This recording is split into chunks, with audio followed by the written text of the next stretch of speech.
खुलुमबाय, आंनि मुङा अनजालि स्वर्गियारी।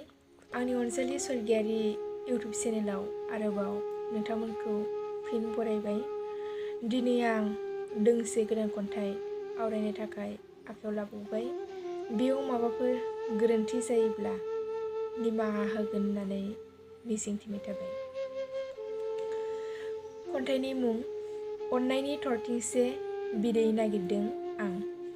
खन्थाइखौ सुजुदों बिरसिराम बसुमतारी, जिल्ला बाक्सा, गामि आग्रांगुरि।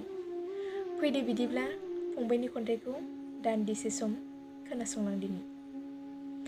अननायनि थरथिंसे बिदै नागिरदों आं।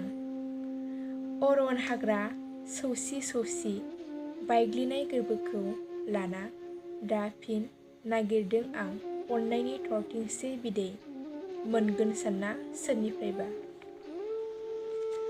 गोरबोनि मिजिंआ रानस्लिंलांनाय साहारानि गोरान बिखायाव बिरनो गां सुदों।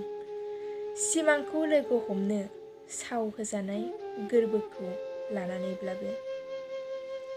गुवार मोगथां मुलुगाव सम सम गोसोखाङो जिलिद सोरखिलांनाय गोरबोनि थैसामफोरा।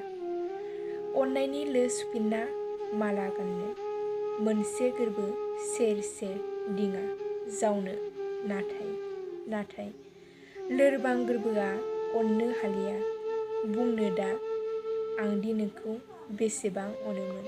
खन्थाइया एसेनोसै, गोजोन्थों।